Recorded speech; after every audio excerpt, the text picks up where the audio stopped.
9 News at 5. Good afternoon, I'm Cheryl Mercedes. And I'm Andre Morrow. The explosion at a vinyl plant in Geismar is our big story, and a tower that is leaning is a concern. An explosion and fire at Westlake Chemical just after sunrise sent a huge cloud of smoke right into the air. Hundreds of people were told to shelter in place while emergency crews went to work. Loud sirens sounded from the Westlake chemical plant. As thick smoke poured from a tall tower, emergency workers rushed to the site to round up nearby plant workers and alert businesses in a 1-mile radius there was a chemical explosion and fire at the plant.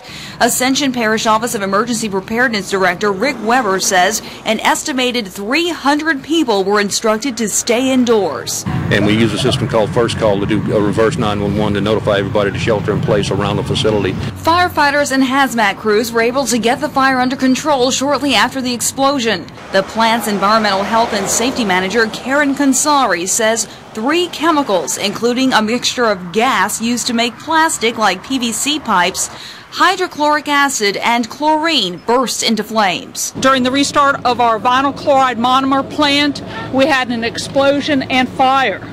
There were no injuries, and all personnel have been accounted for. Access to and from the plant was limited to emergency crews. Workers with the State Department of Environmental Quality arrived shortly after noon to begin monitoring the area near the tower in question. If you look closely, you can see it leaning here.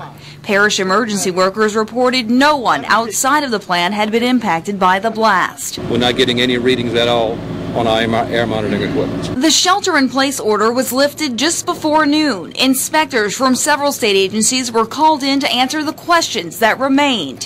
Where is the gas in the tower? How much is left? And how much of the pipe was damaged in the explosion? No word yet on what caused the explosion. On WAFB.com, we have a slideshow with pictures and video from the plant explosion. Make sure you log on and check it out, WAFB.com.